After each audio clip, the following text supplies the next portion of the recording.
नमस्कार दोस्तों, स्वागत है आपका आपके अपने YouTube चैनल हिंदी श्री पे। हम सभी आज एक महत्वपूर्ण इकाई 10 की ओर आगे होते हैं और हम अपना पहला रचना जो मुर्दहिया है और जिससे बराबर क्वेश्चन बनते हैं उसका वाचन आज से आरंभ करते हैं। भूमिका देखिए। मुर्दहिया हमारे गांव धर्मपुर आजमगढ़। याद रखिएगा कि लेखक के नाम का गांव का नाम क्या नाम है, तो धर्मपुर है।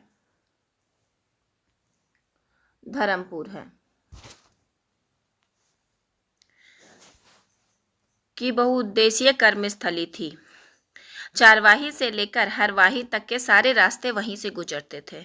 इतना ही नहीं, स्कूल हो या दुकान, बाजार हो या मंदिर, यहाँ तक कि मजदूरी के लिए कलकत्ता वाली रेलगाड़ी पकड़ना हो तो भी मुर्दहिया से ही गुजरना पड़ता था। हमारे गांव की जियोपॉलिटिक्स, यहाँ देखिए, जियोपॉलिटिक्स यानी भू राजनीति में दलितों के लिए मुर्दहिया एक सामरिक केंद्र जैसी थी। जीवन से लेकर मरण तक की सारी गतिविधियां मुर्दहिया समेट लेती थी। सबसे रोचक तथ्य यह है कि मुर्दहिया मानव और पशु में कोई फर्क नहीं करती थी। वह दोनों की मुक्तिदाता थी। विशेष रूप से मरे हुए पशुओं के मांसपिंड पर जूझते सैकड़ों गिद्धों के साथ कुत्ते और सियार मुर्दहिया को एक कला स्थली के रूप में बदल देते थे। रात के समय इन्हीं सियारों से की हुआ वाली आवाज़ उसकी निर्जनता को भंग कर देती थी। हमारी दलित बस्ती में अनगिनत दलित हजारों दुख दर्द अपने अंदर लिए मुर्दहिया में दफन हो गए थे। यदि उनमें से किसी की भी आत्मकथा लिखी जाती तो उसका शीर्षक मुर्दहिया ही होता। मुर्दहिया सही मायनों में हमारी दलित बस्ती की जिंदगी थी। याद रखिएगा कि क्या थी, जिंदगी थी। इसी जिंदगी को मुर्दहिया से खोदकर बाहर लाने का पूरा श्रेय तद्भव के मुख्य संपादक अखिलेश को जाता है। ये बहुत महत्वपूर्ण है।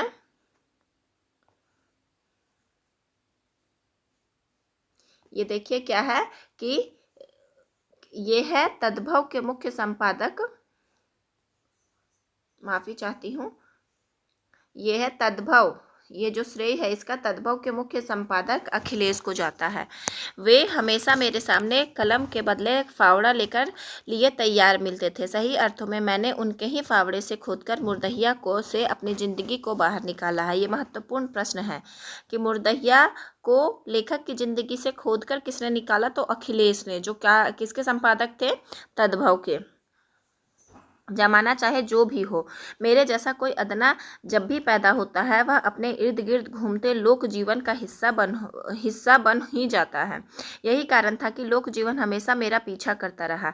परिणाम स्वरूप मेरे घर से भागने के बाद जब मुर्दहिया का प्रथम खंड समाप्त हो जाता है तो गांव के हर किसी के मुख से निकले पहले शब्द से तुकबंदी बनाकर गाने वाले जोगी बाबा, लक्कड़ ध्वनि पर नृत्य कला बिखेरती नटिनियाँ, गिद्ध प्रेमी पग्गल बाबा और सिंघा बजाता बंकिया डोम आदि जैसे जिंदा लोक पात्र हमेशा के लिए गायब होकर मुझे बड़ा दुख पहुंचाते हैं। सबसे ज़्यादा दुखित करने वाली बात दिल्ली में रहे मेरे गांव के कुछ प्रवासी मजदूरों से मालूम हुई। 50-60 साल पहले की जिस मुर्दहिया का वर्णन मैंने किया है वह पूर्ण रूपेण उजड़ चुकी है। सारे जंगल कटकर खेत में बदल चुके हैं, जिसके चलते गिद्धों और अनगिनत दुर्लभ पक्षियों तथा शाही सियारों और खरगोशों जैसे पशुओं का विलोप हो चुका है। बचपन में दुखित होने का मतलब होता था आंखों में आंसू आ जाना। ऐसे अवसरों पर मेरी दादी आंख धो लेने को कहती थी, किंतु आज का अनुभव बताता है कि चंद पानी के छींटों से दुख की निशानी या निशानी होना चाहिए था, निशानी नहीं मिट पाती। प्रवासी मजदूरों से ही पता चला कि मुर्दहिया से होकर जाने वाली एक सरकारी सड़क ने हमारे गाँव को 3 जिलों आजमगढ़, गाजीपुर तथा बनारस से जोड़ा है। महत्वपूर्ण है कि प्रवासी मजदूरों से क्या पता चला कि मुर्दहिया से होकर जाने वाली एक सरकारी सड़क हमारे गांव को 3 जिलों आजमगढ़, गाजीपुर तथा बनारस से जोड़ा है। उस पर टेम्पो भी चलने लगे हैं। जिस तरह हमारे गांव से बड़ी संख्या में मजदूरों का पलायन बड़े शहरों में हो चुका है, संभवतः मुर्दहिया में सड़क निकल जाने के कारण वहां के भूत पिशाचों का भी पलायन अवश्य हो गया होगा। जाहिर है अब पहले जैसी उनकी पूजा नहीं होती। बढ़ते हुए शहरीकरण ने हर एक के जीवन को प्रभावित किया है। भूत भी इससे अछूते नहीं हैं। आने वाले मुर्दहिया के दूसरे खंड में घर से भागने के बाद कलकत्ता, बनारस तथा दिल्ली होते इंग्लैंड तथा सोवियत संघ रसिया तक की जीवन यात्रा का लेखा जोखा होगा। मूलतः यह यात्रा मार्क्सवाद से बौद्ध दर्शन की है। राजकमल प्रकाशन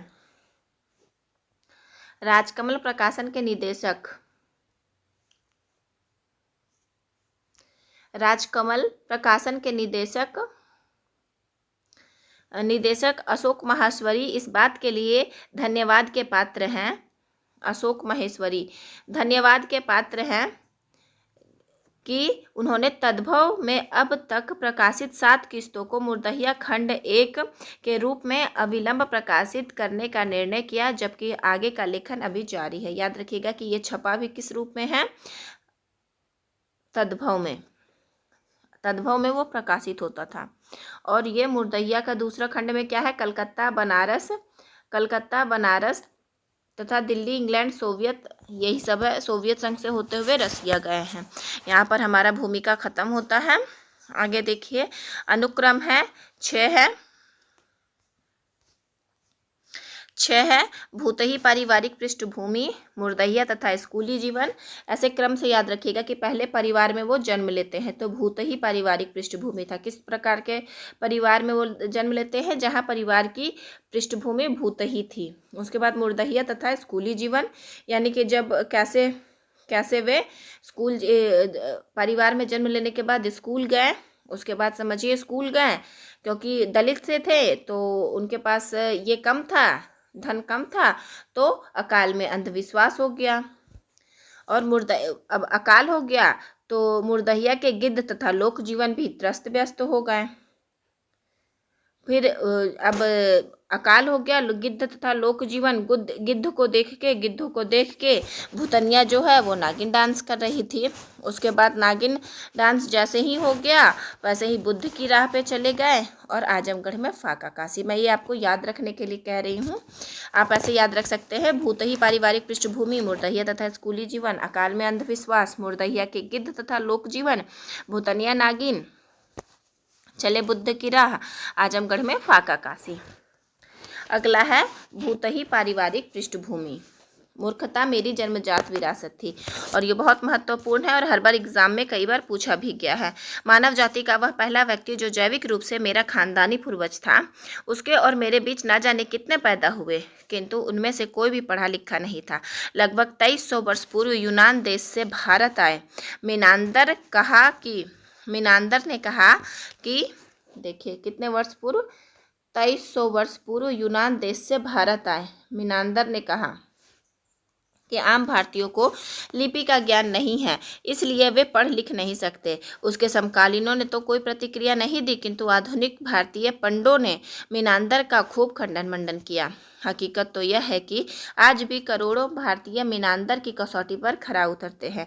सदियों पुरानी इस अशिक्षा का परिणाम यह हुआ कि मूर्खता के चलते अंधविश्वासों का बोझ मेरे पूर्वज के सिर से कभी नहीं उतरा। शुरुआत यदि दादा से ही करूँ तो पिताजी के अनुसार उन्हें एक भूत, याद रखिएगा कि पिताजी के अनुसार उन्हें एक भूत ने लाठियों से पीट कर मार डाला था। अपने 5 भाइयों में पिताजी सबसे छोटे थे। घर में सभी का कहना था कि दादाजी, जिसका नाम जूठन था, याद रखिएगा दादाजी का नाम जूठन था, गांव में थोड़ा सा दूर झाड़ियों पर टीले के पास छोटे से खेत में मटर की फसल को देर रात जानवरों से बचाने के उद्देश्य से गए थे। मटर के खेत में उन्हें फली खाता एक शाही नामक जानवर दिखाई दिया था। क्योंकि रात उजाली थी, दादाजी ने अपने लाठी से शाही पर हमला बोल दिया।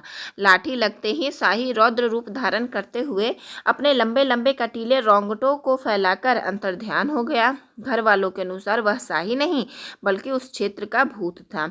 इस प्रकरण के बाद दादाजी खेत से डरकर तुरंत घर आ गए। इस भूत का किस्सा सारे गांव में फैल गया। डरकर हर किसी ने उधर जाना बंद कर दिया। सभी कहने लगे कि भूत बदला अवश्य लेगा। इसी बीच दादाजी के एक दिन खलिहान में रात को सोए हुए थे शाही संतरित भूत। कौन सा भूत? ऐसे तो सभी जानते हैं कि भूत से, लेकिन ये देखिए शाही संतरित भूत, यानी कि शाही का अंतरण जिसमें था। लाठी लेकर आया और उसने दादाजी को पीट पीट कर मार डाला। दादाजी को मैंने कभी देखा नहीं था, क्योंकि उनकी यह भूतई हत्या मेरे जन्म से अनेक वर्ष पूर्व हो चुकी थी। इस हत्या की गुत्थी मेरे लिए आज भी एक उलझी हुई पहेली बनी हुई है। तर्कसंगत तथ्य तो शायद यही होगा कि दादाजी की गांव की ही किसी अन्य व्यक्ति से अवश्य ही दुश्मनी रही होगी और उसने शाही भूत का मनोवैज्ञानिक बहाना निर्मित कर उन्हें मार डाला हो। सच्चाई चाहे जो भी हो, इस भूतही प्रक्रिया ने मेरे खानदान के हर व्यक्ति को घनघोर अंधविश्वास के गर्त में धकेल दिया। परिणाम स्वरूप घर में भूत बाबा की पूजा शुरू हो गई। घर में ओझाओं का बोलबाला हो गया। किसी को सिर दर्द होते ही औझैती सौखैती शुरू हो जाती। ऐसे भूतहे वातावरण में किसी शिशु का जन्म आजमगढ़ के जिले के धर्मपुर नामक गांव में 1 जुलाई 1949 को हुआ, तो उसकी विरासत कैसी होगी।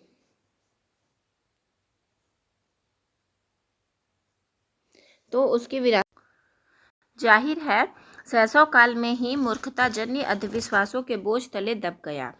जाहिर है, लेखक कह रहे हैं कि शैशव काल में ही मैं मूर्खताजन्य अंधविश्वासों के बोझ तले दब गया। मेरी दादी का नाम मुसड़िया था।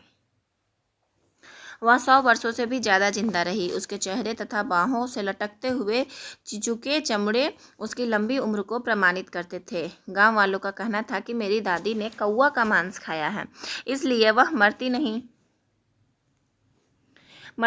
गांव में यह किंवदंती फैली हुई थी कि कौवे का मांस खाने वाला बहुत दिन तक जिंदा रहता है। जो भी हो, दादी कहती थी कि महीने में किसी पक्ष के त्रयोदशी के दिन मेरे पिताजी का जन्म हुआ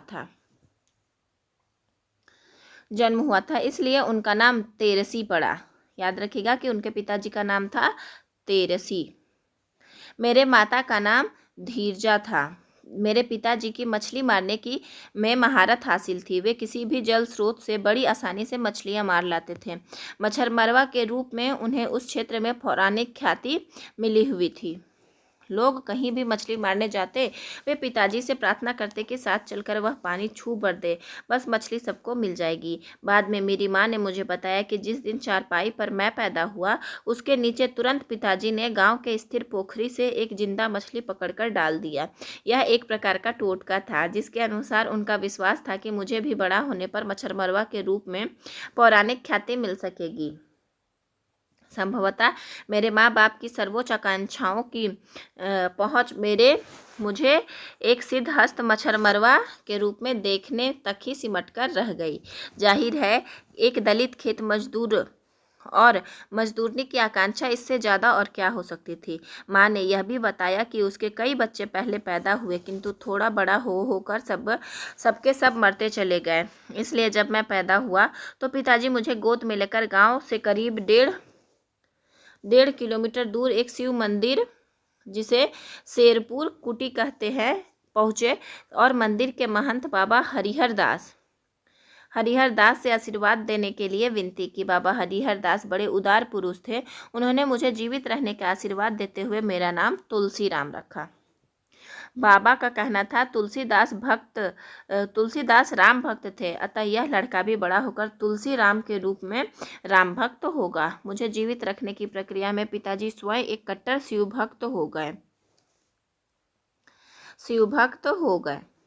उन्होंने घर के पास एक नया पीपल का पेड़ लगाया और उसकी पूजा शुरू कर दी। शनिवार के दिन वे पीपल पर जल चढ़ाते और शाम को घी का दिया जलाते। वे शिव प्रार्थना में जो कुछ बोलते, उसे सुनकर ऐसा लगता था मानो वे किसी से लगातार रो रो कर बातें कर रहे हों।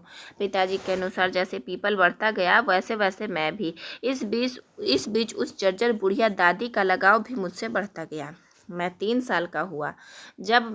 साल का हुआ, गांव में चेचक की महामारी आई। मेरे ऊपर उसका गहरा प्रकोप हुआ। चेचक से मैं मरनाशन हो गया। घर में स्थानीय ग्रामीण देवी देवताओं का पूजा शुरू हो गया। उस समय गांव में दलितों की अलग देवी देवता होते थे, जिनकी पूजा स्वर्ण नहीं करते थे। हमारे गांव में भी चमरिया माई और डीह बाबा 2 ऐसे ही देवी देवता थे जिनकी पूजा दलित करते थे। इन दोनों से को सुअर तथा बकरे की बलि दी जाती थी। बलि के अलावा इन्हें हलवा सोहारी इन्हें हलवा, सोहारी, पूड़ी, धार और पुजौरा भी चढ़ाया जाता था। एक लोटा पानी में कुछ जायफल, छुहारा, लौंग आदि मिला दिया जाता, जिसे धार कहते थे। एक मुट्ठी जौ का आटा पुजौरा कहलाता था। चमरिया माई का स्थान उसी मटर वाले भूतही खेत के पास झोपड़ी झाड़ियों वाले टीले पर था। देखिए, मटर वाले भूतही खेत के पास झाड़ियों वाले टीले पर था। वहाँ कुम्हार के आवा में पके मिट्टी के कुछ हाथी और घोड़े रखे हुए थे। यही हाथी घोड़े गांव के ब्राह्मणों के घरों के पास डीह बाबा के स्थान पर भी रखे हुए थे। जैसा कि अवगत है, घर वाले भूत की भी पूजा करते थे, किंतु गांव में चमरिया माई या डीह बाबा की तरह उनका कोई स्थान निर्धारित नहीं था।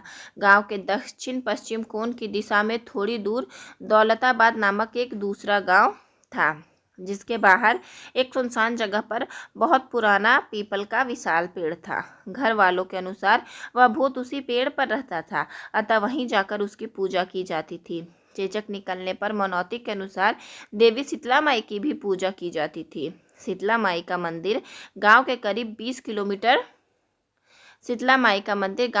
20 किलोमीटर पश्चिमोत्तर में निजामाबाद कस्बे के पास था। वहां साल में एक बार गांव के सारे दलित मिलकर जाते और शीतला माई को सुअर के बच्चे का बलि के अलावा हलवा, सोहरी भी चढ़ाई जाती थी। शीतला माई को अति प्रसन्न रखने के लिए मंदिर में वैश्याओं का नृत्य भी कराया जाता था। ऐसी नृत्यांगनाएं मंदिर के पास बड़ी आसानी से मिल जाती थी। मेरे ऊपर चेचक का प्रकोप इतना जबरदस्त था कि जीवित रहने की उम्मीद घर वाले लगभग छोड़ चुके थे। उपरोक्त देवी देवताओं की मनौती के अलावा कोई चिकित्सीय इलाज किसी भी तरह संभव नहीं था, क्योंकि घर वाले घोर अंधविश्वास के कारण दवा लेने से हट के साथ इनकार भी कर देते थे। वैसे भी इन दिनों चेचक लाइलाज बीमारी थी। घर वाले शीतला माई का प्रकोप समझते थे। गांव के पास के गांव से एक ओझा आता था, कभी कभी स्पष्ट न होने वाले कथित मंत्रों को बड़बड़ाते तथा लौंग तोड़ते हुए झाड़ फूंक करता था। वह नीम के पेड़ की छोटी डाल तोड़कर पत्ते समेत पूरी देह पर फेरता रहता था। उधर मेरी बुढ़िया दादी, जो चमरिया माई की अटूट भक्ति थी, कड़े की आग में घी डालकर जय चमरिया माई की बार बार रट लगाते हुए अगियारी करती रहती थी। मेरी दादी मेरी माँ से ज़्यादा रोती रहती थी। अंततोगत्वा चेचक की आवश्यक बीमारी वाली अवधि समाप्त होने के साथ ही मैं ठीक होने लगा। घर वाले अटूट विश्वास के साथ कहते कि उनकी पूजा पाठ से जिंदा बच गया। इस बीच विभिन्न मनौतियों में सुअरों बकरों की बलि में भैंसा भी शामिल हो चुका था। मेरी जान तो बच गई, किंतु चेचक का प्रकोप हटते ही मेरी पूरी देह पर गहरे गहरे घाव के दाग पड़ गए। विशेष रूप से मेरा चेहरा इन दागों का भंडारण क्षेत्र बन गया। गांव में लोहार अनाज से मिट्टी या कंकड़ निकालने के लिए लोहे की पतली चद्दर काटकर उसे बड़ी चलनी का रूप देते थे और उसकी पेंदी में पतली छेनी से सैकड़ों छेद कर देते थे, जिसे आखा कहते थे। आखा की पेंदी का बाहरी हिस्सा छेनी के छेद से खुरदरा हो जाता था। मेरा चेहरा इसी आखा के बाहरी हिस्से जैसा हो गया था। इस पूरे प्रकरण में मेरे शेष जीवन पर अत्यंत दूरगामी प्रभाव डालने वाली घटना घटी। चेचक से मेरी दाईं आँख की रोशनी, याद रखिएगा, दाईं आँख की रोशनी हमेशा के लिए विलुप्त हो गई। दाईं आँख की। भारत के अंधविश्वासी समाज में ऐसे व्यक्ति अशुभ की श्रेणी में हमेशा के लिए सूचीबद्ध हो जाते हैं। ऐसी श्रेणी में मेरा भी प्रवेश मात्र 3 साल की अवस्था में हो गया। अतः घर से लेकर बाहर तक सब के लिए मैं अपशकुन बन गया। मेरे गांव में मेरे अलावा कई अन्य व्यक्ति भी अपशकुन की श्रेणी में आते थे। एक थे करीब 80 वर्ष के बूढ़े ब्राह्मण जंगू पांडे। ये देखिए कि लेखक के अलावा और कौन थे जो उनकी श्रेणी में थे। बूढ़े ब्राह्मण जंगू पांडे। वे जीवन पर्यंत कुंवारे रह गए थे। उनका कहना उनका अपना कोई नहीं था। शाम के समय वे अक्सर घूमते हुए दलित बस्ती में आ जाते। उनके आते ही विभिन्न परिवारों में खलबली मच जाती थी। नई नई बहुओं को लोग घर के अंदर ही रहने के लिए हिदायत देते थे। लोगों का मानना था कि जंगू पांडे की निगाह पड़ते ही बहुओं का अनिष्ट हो जाएगा, संभवतः वे निर्वंश हो जाएंगी। इस संदर्भ में एक घटना याद आने पर आज भी दुख की अनुभूति होती है। मेरे घर के पास एक आम के पेड़ में बौर यानी मंजर खूब बौर आए थे। अचानक जंगू पांडे आकर आम के बौरों को देखने लगे, क्योंकि बौर बहुत अच्छे लग रहे थे। मेरे घर वालों ने कहना शुरू कर दिया कि जंगू पांडे की नज़र लग गई, अब फल नहीं आएंगे, जबकि बाद में खूब फल आए। इसी तरह गांव की एक अन्य बुढ़िया ब्राह्मणी, एक जंगू पांडे हुए और एक बुढ़िया ब्राह्मणी हुई थी, जिसका नाम किसी को मालूम नहीं था, सिर्फ पंडिताइन के रूप में जानी जाती थी। पंडिताइन निर्वंश विधवा थी। उन्हें भी लोग देखना पसंद नहीं करते थे। गांव भर के लोगों का कहना था कि पंडिताइन का सामना हो जाने से किसी काम में सफलता नहीं मिलेगी। किसी काम में जाते हुए यदि पांडे का सामना किसी से हो जाता तो वह लौटकर घर वापस आ जाता और थोड़ी देर ठहरकर अपशकुन मिटाता, फिर काम पर जाता। यद्यपि जंगू पांडे और वह पंडिताइन बेहद शराफत से बातें करते थे, फिर भी उन मान्यताओं के चलते वे बिना किसी कारण अपमानित होते रहते थे। 3 वर्ष के शैशव काल में जब अब शुभ अपशकुन की श्रेणी में मेरा प्रवेश हुआ तो भारत की आज़ादी के 5 साल बीत चुके थे। देखिए, भारत की आज़ादी के 5 साल बीत चुके थे। 5 साल बीत चुके थे, अर्थात सन 1952 का साल अपनी चरम सीमा की ओर बढ़ रहा था। धीरे धीरे मेरे मस्तिष्क में उन ग्रामीण परिवेश से उत्पन्न संवेदनाएं हिलने डुलने लगी। अपने 5 भाइयों में मेरे पिताजी सबसे छोटे थे। सभी का एक संयुक्त परिवार था, जिसमें छोटे बड़े लगभग 50 व्यक्ति एक साथ रहते थे। पिताजी के बीच वाले भाई, जो वरीयता का क्रम में तीसरे नंबर पर थे, अत्यंत क्रोधी एवं क्रूर पुरुष थे। अकारण कोई भी व्यक्ति उनकी भद्दी भद्दी गालियों का शिकार बन जाता था। उनके 2 बेटे एकदम उन्हीं जैसे क्रूर थे। वे सभी मुझे अक्सर कनवा कनवा कहकर पुकारते थे। घर में कोई अन्य कभी ऐसा ही करते थे। इसके अलावा यह भी कभी भी कोई वैसा कहने से मना नहीं कर पाता। यहाँ तक कि मेरी माँ भी सिसकियाँ भरते हुए चुप रह जाया करती थी, जिसका कारण था उन व्यक्तियों का क्रूर व्यवहार। मेरी दादी का मुझसे अटूट लगाव दिन प्रतिदिन बढ़ता जा रहा था। मैं उस भारी भरकम संयुक्त परिवार का सबसे छोटा सदस्य था। दादी रात को भी मुझे अपने पास सुलाती थी और हमेशा मेरे मुंह पर हाथ फेरते हुए चमरिया माई की विनती करती रहती थी। मैं जैसे जैसे बड़ा होता गया, वैसे वैसे मेरा अपशकुन और अपमान भी बृहद होता गया, विशेष रूप में परिवार के अंदर। बाद में थोड़ा समझदार होने पर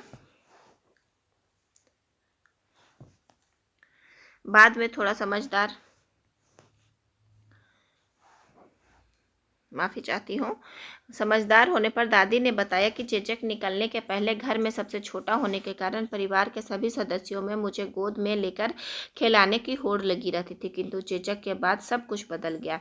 पिताजी के बीच वाले कटु हृदयी भाई का नाम नग्गर था। वे यदि घर में किसी बात से नाराज होते तो तुरंत खाना पीना छोड़ देते थे। एक तरह से वे गांधीवादी अनशन पर बैठ जाते थे। घर का कोई सदस्य उन्हें मनाने के लिए थाली में खाना और लोटे में पानी लेकर जाता तो वह उनकी गालियों की बौछार से सरोबार हो जाता। वे तुरंत खाना समेत थाली को वहीं उलट देते और लोटे के प्रहार से थाली को चकनाचूर कर देते। उस समय घर गांव में सबके पास कांसे या फूल नामक धातु की थालियां या लोटे हुआ करते थे, जो किसी भी तरह के प्रहार से खंड खंड हो जाते थे। इस तरह उनकी हर नाराजगी का शिकार कम से कम एक थाली अवश्य हुआ करती थी। उनकी इस तुनक मिजाजी से ना जाने कितने थालियां अपना अस्तित्व खो चुकी थी। उनसे हर कोई आतंकित रहता था। उनके दोनों बेटे भी सही अर्थों में बुलाते उनके दोनों बेटे भी सही अर्थों में इस आतंक के उत्तराधिकारी थे। ये बाप बेटे जब कभी अच्छे मूड में होते तो मुझे पास बुलाते और जिस दिन से मैं देख सकता था उसे जिस दिन से नहीं माफ़ी चाहती जिस आंख से मैं देख सकता था उसे हाथ से बंद करा करा कर मेरे सामने अपनी उंगलियां फैला फैला कर गिनने के लिए कहते। ऐसी स्थिति में मुझे धुंधला सा दिखाई पड़ता था जिसके सहारे मैं विभिन्न उंगलियों को गिनकर बता देता था और वे प्रसन्न हो जाते। इस प्रसन्न मुद्रा में वे हमेशा शाबाशी के रूप में कहते, कनवा बड़ा तेज हो। उनकी उंगलियों को गिन गिन कर मैं भी खूब प्रसन्न रहता, किंतु जब थोड़ा और बड़ा हुआ तब अनुभूति हुई कि जिस गिनती की सफलता से मैं अपने को महान गणितज्ञ समझकर खुश हो जाता था, वास्तव में वह मेरा उपहास होता था तथा वे अपने मनोरंजन के लिए मेरे साथ यह खेल खेलते थे। धीरे धीरे यह खेल मुझे बुरा लगने लगा।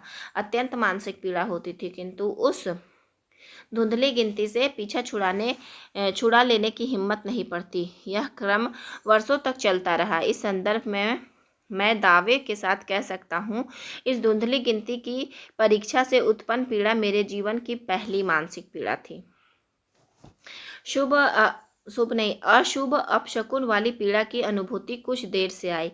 इन्हीं पीड़ाओं में मेरा सारा बचपन विलुप्त हो गया। मैं अल्पायु में ही अत्यंत संवेदनशील बन गया। मेरे दादा परदादा गांव के ब्राह्मण जमींदारों के खेतों पर बंधुआ मजदूर थे। उन जमींदारों ने ही कुछ खेत उन्हें दे दिया था। गांव के अन्य दलित भी उन्हीं जमींदारों के यहाँ हरवाही यानी हल चलाने का काम करते थे। यह हरवाही पुश्त दर पुश्त चली आ रही थी। मेरे परिवार में पिताजी के अन्य चारों बड़े भाई हरवाही नहीं करते थे, क्योंकि उनके बड़े बड़े कई बेटे थे, जिनमें से 5 आसनसोल की ये देखिएगा जिसमें से 5 आसनसोल की कोयला खदानों में, कलकत्ता की जूट मिलों एवं लोहे के कारखाने में काम करते थे। किंतु मेरे पिताजी को खानदानी हलवाही से कभी मुक्ति नहीं मिली। वे अक्सर कहा करते थे कि यदि हलवाही छोड़ दूंगा तो ब्रह्म हत्या का पाप लगेगा। अत्यंत धर्मांध होने के कारण वे हरवाही में अपना जन्मसिद्ध अधिकार एवं पवित्र कार्य समझते थे। मेरी माँ भी उनके साथ मजदूरी करती थी। हमारा संयुक्त परिवार एक अजायब घर की तरह था, जिसमें तरह तरह के लोग अलग अलग तौर तरीकों के साथ रहते थे। पिताजी के सबसे बड़े भाई, जिनका नाम सोमर था, याद रखिएगा, बड़े भाई सोमर, आप ऐसे करके याद कर सकते हैं कि बड़ा सबसे पहले संडे के बाद मंडे आता है, पहला है, तो सबसे बड़ा भाई सोमर। 12 गांवों के चमारों के चौधरी चुने गए थे। भारत की आज़ादी के पूर्व न जाने कब के पूर्वी उत्तर प्रदेश में अनेक क्षेत्रों की एक परंपरा के अनुसार चमारों का 12 गांव होता था, अर्थात 12 गांवों के चमारों का एक बृहद पंचायत होती थी, जिसमें कोई एक व्यक्ति सर्वसम्मति से चौधरी चुना जाता था। इस चौधरी को व्यवहारिक रूप से न्यायाधीश की तरह अधिकार प्राप्त होता था। 12 गांवों के चमार अपने किसी भी आपसी झगड़े के निपटोर के लिए चौधरी के पास आते। फिर पंचायत बुलाई जाती, जिसमें घंटों की माथापच्ची के बाद चौधरी अपना अंतिम फैसला देते, जो तुरंत सभी को मान्य होता था। 12 गांव के चौधरी के समक्ष जो समस्याएं लाई जाती, उनमें 2 मामले बड़े विचित्र ढंग से सुलझाए जाते थे। इनमें से एक मामला होता था किसी युवती का गांव के किसी अन्य व्यक्ति के साथ यौन संबंध या उसका बिन विवाह गर्भवती हो जाना, तथा दूसरा था किसी चमार द्वारा मरे हुए पशु, गाय, बैल, भैंस का मांस खाया जाना। मरे हुए पशु का मांस खाने के संदर्भ में एक उल्लेखनीय तथ्य यह है कि आज़ादी के पूर्व हमारे क्षेत्र के सभी चमार गाय, बैल तथा भैंस मर जाने पर उनका मांस खा जाते थे। मेरी बुढ़िया दादी अक्सर मुझे सोते समय अपनी युवा अवस्था के अनेक संस्मरण सुनाया करती थी, जो अत्यंत रोचक एवं चमत्कारक हुआ करते थे। दादी के ये संस्मरण उसकी शतकीय उम्र को देखते हुए संभवतः सन 1860-70 के दशक के मालूम पड़ते हैं। मैं इन संस्मरणों को बहुत ध्यान से सुनता था। एक ऐसे ही संस्मरण में दादी ने बताया कि जब वह ब्याह कर हमारे गांव में आई तो देखा कि गांव में किसी की गाय, भैंस या बैल मर जाता है तो पास स्थित जंगल में ले जाकर उसका चमड़ा निकाला जाता है।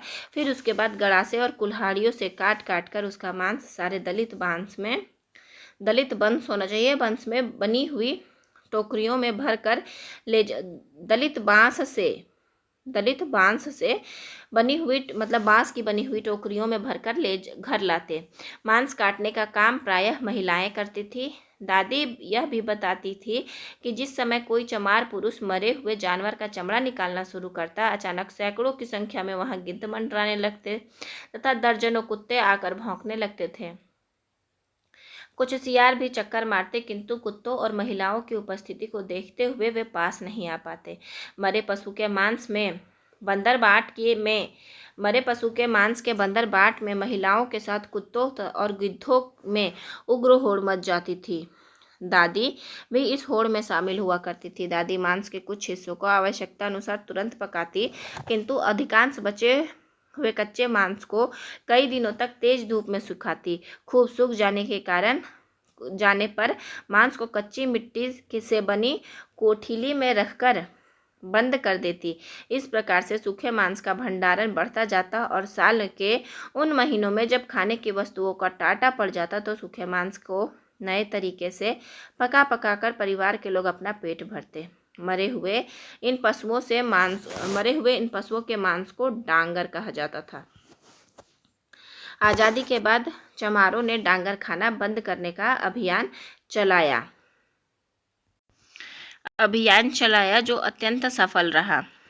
स्मरण रहे कि यह अभियान मूल रूप से बाबा साहेब अम्बेडकर ने चलाया था। देखिए किन्होंने चलाया था? अम्बेडकर ने। किंतु हमारे बारागावा में उन्हें कोई नहीं जानता था, बल्कि जगजीवन राम काफ़ी लोकप्रिय थे। डांगर विरोधी अभियान की सफलता के बावजूद किसी गांव में कई एक चोरी छिपे डांगर लाकर खाया करते थे, किंतु पकड़ लिए जाने पर उनका मामला चौधरी के पास लाया जाता था। मेरे सबसे बड़े सोमर चाचा आज़ादी के पूर्व कभी चौधरी चुने गए थे। वे बड़े तर्कबाज बातूनी थे, इसलिए जीवन पर्यंत चौधरी बने रहे। उनकी बातों में दम होता था, साथ ही निष्पक्षता भी, जिसके कारण उन्हें बदल लेने की आवाज़ बारागावा में कभी नहीं उठी। बारागावा से किसी भी मामले के आने के बाद बुलाई गई पंचायत हमारे घर के सामने स्थित कुएं के काफ़ी बड़े चबूतरे पर बैठकर की जाती थी। पंचायत में 12 गांव के प्रतिनिधि आते थे, जिसके कारण भारी भरकम भीड़ हो जाती थी। पंचायत शुरू होते ही गांजा और हुक्का पीने का लंबा और दौर चालू हो जाता था। स्वयं हमारे परिवार के 10 लोग आला दर्जे के गंजेड़ी थे। शाम के समय सभी गांजा पीते और मुझे बार बार पुआल की रस्सी की बड़ी सी गांठ बनाकर उसे जलाना पड़ता। जब जलकर वह लाल हो जाती तो उसे धधकती आग को गांजे से भरी चिल्लम के ऊपर रखना पड़ता था। लगभग 5 साल की उम्र से ही रस्सी गांठ जलाने की मेरी नौकरी पक्की हो गई थी। इस काम से मुझे बड़ी नफरत थी, किंतु मजबूरी में करना पड़ता था। नफरत का सबसे बड़ा कारण था किसी भी प्रकार के धुएं से मेरा दम घुटता था। मेरे बड़े होने पर इसकी पहचान एक एलर्जी के रूप में की गई। पंचायत के दिन रस्सी जलाने की ड्यूटी बड़ी लंबी हो जाती थी। इस ड्यूटी के कारण मैं मजबूरी में पूरी पंचायत खत्म होने तक उसकी कार्रवाई देखता सुनता रहता। जैसा कि पहले कहा जा चुका है कि यौन संबंध और डांगर खाने के मामले पंचायत द्वारा बड़े विचित्र ढंग से सुलझाए जाते थे। यौन संबंध से जुड़ी युवती के पूरे परिवार को कुजाती घोषित कर दिया जाता था। कुजाती का मतलब होता था हुक्का पानी बंद, अर्थात संपूर्ण रूप से बारागावा द्वारा बहिष्कार। उस परिवार से कोई बात तक नहीं कर सकता था। कुजाती की घोषणा बड़े ही विचित्र ढंग से की जाती थी। बारागावा में अक्सर किसी न किसी के घर शादी विवाह आदि जैसे पर्व के अवसर पर सामूहिक भोज हुआ करता था। ऐसे किसी भोज में कुजाती किए जाने वाले व्यक्ति को निमंत्रित किया जाता और जब सभी के साथ वह खाने के लिए कतार में बैठता तो सबके साथ पत्तल से उसे भी खाना परोसा जाता। लेकिन ज्यों ही वह व्यक्ति खाना हाथ में लेकर मुंह की ओर बढ़ाता, तुरंत एक अन्य व्यक्ति उसका हाथ पकड़ लेता। फिर सभी एक साथ बोलते कि उसे कुजाती घोषित कर दिया गया है, इसलिए वह नहीं खा सकता। कुजाती घोषित होने के बाद वह आदमी अपमानित होकर वहाँ से अपने घर वापस लौट जाता था। इस तरह उसका बहिष्कार शुरू हो जाता था। बाद में जब कभी कुजाती किया हुआ व्यक्ति बिरादरी में वापस आना चाहता तो वह बारागावा से अपील करता। पंचायत फिर बुलाई जाती। दंड स्वरूप उसे पूरे ग्राम समाज को सुअर भात खिलाने का दिन तय किया जाता। इस बीच यदि अवैध यौन संबंध के चलते वह युवती गर्भवती रहती तो उसका गर्भपात स्वयं गांव की महिलाएं जो बच्चा पैदा करवाने में अनुभवी होती थी पेट दबा दबा कर अत्यंत क्रूर ढंग से करवा देती थी। फिर भोज के निर्धारित दिन सुअर भात के पंचों को परोसने के समय चौधरी की अनुमति से युवती के ऊपर गंगा जल छिड़ककर उसे पवित्रा घोषित कर दिया जाता था। इसके बाद कुजाती परिवार के पाप को माफ करने के लिए भोज में उपस्थित पंचों से अपील की जाती। सभी पंच एक साथ जोर का नारा लगाते, बोला बोला सीताराम। इसके बाद वे कहते, पाप माफ कर दिया गया है। इसके साथ ही परिवार बिरादरी में वापस आ जाता था। डांगर खाने वाले के साथ भी यही दंड विधान अपनाया जाता था। छोटे छोटे झगड़ों के निपटारे के लिए दोषी व्यक्ति को दंड स्वरूप विवाह आदि जैसे अवसरों पर बिछाई जाने वाली बड़ी दरी और खाना पकाने के लिए बड़े बड़े कांसे या पीतल के हंडे ग्राम समाज को देने के लिए कहा जाता। ऐसे सामान चौधरी या किसी अन्य व्यक्ति के घर पर रख दिए जाते थे और अवसर आने पर कोई भी व्यक्ति उसका उपयोग कर सकता था। पर्व बीत जाने पर सामानों को वापस कर दिया जाता था। सन 1950 के दशक में ऐसी पंचायतों का दलितों के बीच काफ़ी बोलबाला था, किंतु 1960 के दशक से धीरे धीरे ये परंपराएं विलुप्त होने लगी। आज के ज़माने में वे ना वैसे चौधरी रहे ना वैसी पंचायतों का नामो निशान। आज की कक्षा का यहीं तक वाचन होगा। मिलते हैं हम अगली कक्षा की ओर। धैर्य से बने रहने के लिए आपका बहुत बहुत धन्यवाद। आशा करती हूँ यह वीडियो आपको लाभान्वित करेगी।